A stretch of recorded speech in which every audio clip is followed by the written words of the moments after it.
ছবি তুলে ধরবো। গতকাল আপনারা জানেন যে কিভাবে বিক্ষোভের মুখে পড়েছিলেন সুকান্ত মজুমদার, বিজেপি রাজ্য সভাপতি তথা কেন্দ্রীয় শিক্ষা প্রতিমন্ত্রী। বজবজে গিয়ে প্রবল বিক্ষোভের মুখে পড়েছিলেন এবং তাকে ঘিরে চোর স্লোগান, এমনকি জুতো ছোড়ারও অভিযোগ ওঠে বিক্ষোভকারীদের বিরুদ্ধে। এবং সেই প্রেক্ষিতেই লোকসভার অধ্যক্ষকে চিঠি দিলেন কেন্দ্রীয় শিক্ষা প্রতিমন্ত্রী সুকান্ত মজুমদার। অভিযোগ, কনভয়ে হামলা চালায় দুষ্কৃতীরা। গতকাল রাজভবনেও যান সুকান্ত মজুমদার। আপনারা জানেন যেভাবে আমরা দেখেছিলাম বজবজে প্রবল বিক্ষোভের মুখে পড়েছিলেন সুকান্ত মজুমদার। আমরা কথা বলবো, আমাদের সঙ্গে টেলিফোন লাইনে রয়েছেন আমাদের প্রতিনিধি মৌমিতা মিত্র।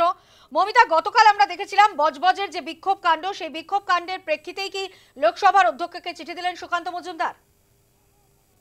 দেখো, একেবারেই বিজেপি রাজ্য সভাপতি তথা কেন্দ্রীয় শিক্ষা প্রতিমন্ত্রী সুকান্ত মজুমদার তিনি লোকসভার অধ্যক্ষ ওম বিড়লাকে চিঠি দিয়েছেন এবং গতকালের যে ঘটনা, বজবজে গিয়ে যেভাবে তাকে বিক্ষোভের মুখে পড়তে হয়েছিল, তাকে চোর চোর স্লোগান দেওয়া হয়, এমনকি তাকে উদ্দেশ্য করে জুতোও ছোড়া হয়েছিল, ওটা বিষয়টি সম্পর্কে জানিয়েই তিনি চিঠি দিয়েছেন। এবং তিনি যে বজবজে যাবেন সেই বিষয়টা কিন্তু প্রশাসনিকভাবেও তিনি জানিয়েছিলেন আগে থেকে, অর্থাৎ পুলিশ সুপারকে বিষয়টা জানানো ছিল। পুলিশ সুপার সেখানে উপস্থিত ছিলেন, কিন্তু অর্থাৎ প্রশাসনিক কর্তাদের উপস্থিতিতেই এই ধরনের ঘটনা ঘটেছে, অর্থাৎ ল অ্যান্ড অর্ডার সিচুয়েশন কি পর্যায়ে ছিল সেই সমস্ত কিছু উল্লেখ করেই সুকান্ত মজুমদার এই গোটা বিষয়টি সম্পর্কে চিঠি দিয়েছেন। এবং তুমি জানো যে গতকালই রাজভবনেও গিয়েছিলেন সুকান্ত মজুমদার, রাজ্যপাল সিভি আনন্দ বোসের কাছে তিনি যান আক্রান্তদের সঙ্গে নিয়ে, সেখানেও গোটা বিষয়টি সম্পর্কে তিনি রাজ্যপালকে জানিয়েছেন। এবং একই সঙ্গে দেখা যাচ্ছে যে লোকসভার অধ্যক্ষকেও এই বিষয়ে চিঠি দেওয়া হয়েছে এবং গোটা বিষয়টি সম্পর্কে বিস্তারিত বিবরণ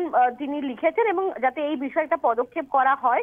কারণ তিনি একেবারেই, যেটা সুকান্ত মজুমদারের স্পষ্ট অভিযোগ, যে গণতন্ত্রের যে বেহাল অবস্থা, যে কারণে তাকে এরকম বিক্ষোভের মুখে পড়তে হলো, গোটা বিষয়টি সম্পর্কে ব্যাখ্যা করেই তিনি লোকসভার অধ্যক্ষকে চিঠি দিয়েছেন।